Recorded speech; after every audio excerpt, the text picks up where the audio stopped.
All right, let us now shift gears. That was controls. So the interesting things that we talked about in controls are our Bode plots, our steady state error, our block diagram, our first order control systems, classical negative feedback control system came up a couple of times. So those are all key concepts, and I'm glad that you guys asked. And there's one minor correction that I actually have to make in the lecture. It's not a negative feedback for the first order control system. Okay, so communication theory. This is one of the 3-4 questions that I received from students this week regarding communication theory. And this is a very fundamental question. So Douglas, you are on the call. You asked me this question. So the question was, I understand the total time period being 3 tau, so that the lower and the higher range are half the distance from the center. But wouldn't we have to include 1 when talking about the ranges? Shouldn't the range be from this to this and not just this to this? Okay, so let's take a look at the question. In this example, I was introducing how to mathematically represent a rectangular pulse. Once you have it represented as a rectangular pulse, then how you go about sketching it, or if you're given a sketch, how you can backtrack, reverse engineer a mathematical form. And this is an exercise that you have to be very comfortable in communications, because not only can you be tested on fundamental basic signals, but this is the gateway to Fourier transforms. Okay, and that's why I have an entire lecture dedicated to rectangular pulse, unit step function, impulse function, and triangular pulse. Okay, so the question over here is asking us, sketch rectangular pulse 2 pi, which is a symbol typically used to represent a rectangular pulse, t minus 1 divided by 3 tau. Now, there is something very unique about this tau. The tau that we see for a rectangular pulse is not the same as the tau we see in the triangular pulse. It is a very important concept that you guys have to understand. Dare I say, remember. Okay? And to be quite honest, if you can translate the mathematical representation, it addresses it automatically.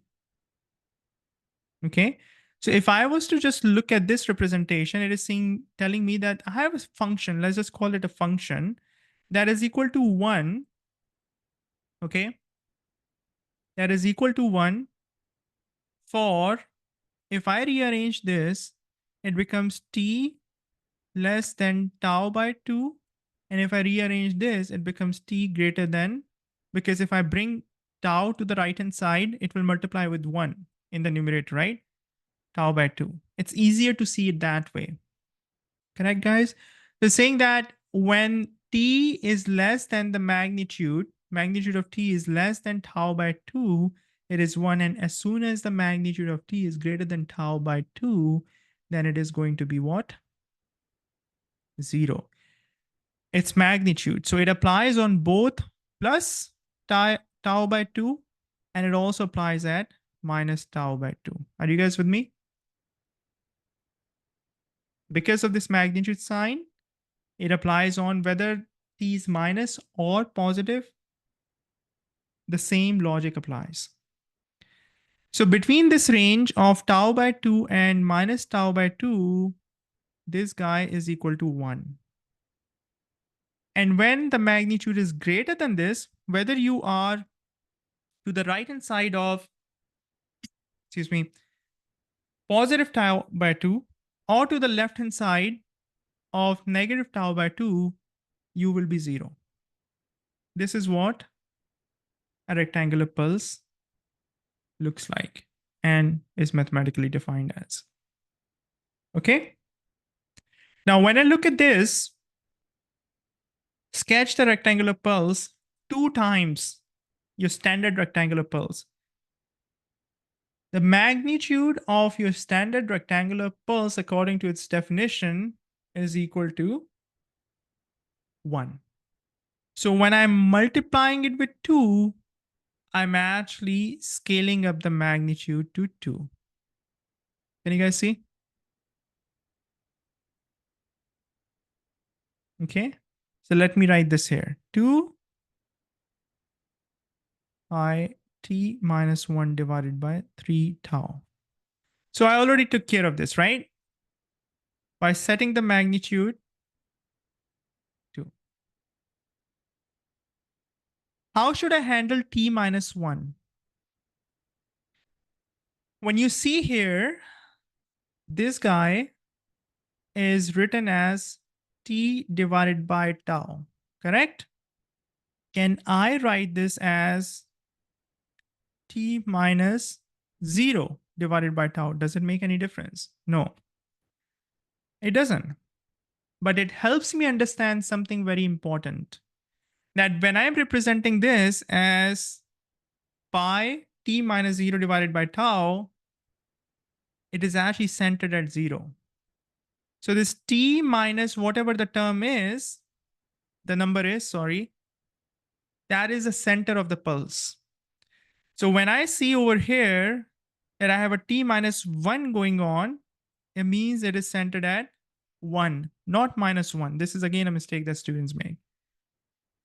So by identifying this, I have also been able to figure out the center of the pulse.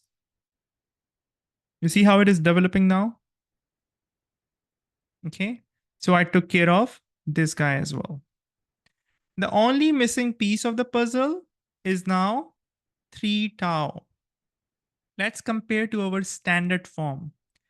When we had a tau in the denominator here, we ended up splitting that tau half and half from the center. Center was at 0. Okay. So tau by 2 was to the right of the center and tau by 2 was to the left of the center. Now, if my tau is 3 tau, let's just call it as actually tau dash. Tau dash is 3 tau. So I have to split it as tau dash by 2 to the right of the center and tau dash by 2, the remaining half, to the left of the center. Correct? So tau dash by 2 becomes 3 tau by 2. Okay. So from this point onwards, this distance is 3 tau by 2. Does it make sense? This distance is 3 tau by 2 because it is tau dash by 2. And this distance is minus 3 tau by 2. That's basically this distance. So this is tau dash by 2 and this is minus tau dash by 2. Does it make sense? Now to Douglas's point, if I was to put a mark on the x-axis for this particular location, yes, it will be 1 plus 3 tau by 2 as an x-axis coordinate. So if I'm looking at it as a coordinate, it would be 1 plus 3 tau divided by 2, and the value of y is 0 for this point. And this guy would have been 1 minus 3 tau by 2, y-axis is equal to 0. Does it make sense? Okay. So it is very important for us to have a good handle on the basic signals, especially the 4 that are mentioned in the reference handbook: unit impulse, unit step, rectangular, and triangular pulse. Sinc function, I've also explained that in quite a bit of depth. And this tau is super important when we are dealing with rectangular and triangular, because the tau that shows up in the denominator of this standard form is basically the total duration for rectangular pulse. But the total duration for the triangular pulse is 2 tau. And that is a source of confusion for a lot of students. Okay.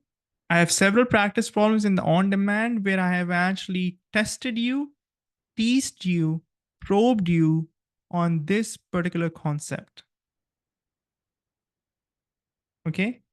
For this problem, the question was simply asking to sketch a rectangular pulse. We can take it one step further and actually have a Fourier transform applied on the mathematical relationship, which would require you to take this intermediate step of actually sketching it. Okay. So it's a good exercise to put pen to paper when you're dealing with communications, signal processing, and practically anywhere where you can visualize and sketch three-phase electronics, obviously circuits, it comes in very handy.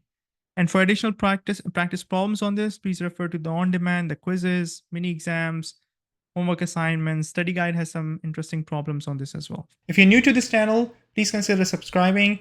On a weekly basis, I'm creating content for FE electrical and PE power exam preparation. I also discuss topics related to electrical engineering with a focus on power systems engineering. If you'd like to learn more about my FE electrical and PE power exam preparation programs, please visit my website, studyforfe.com.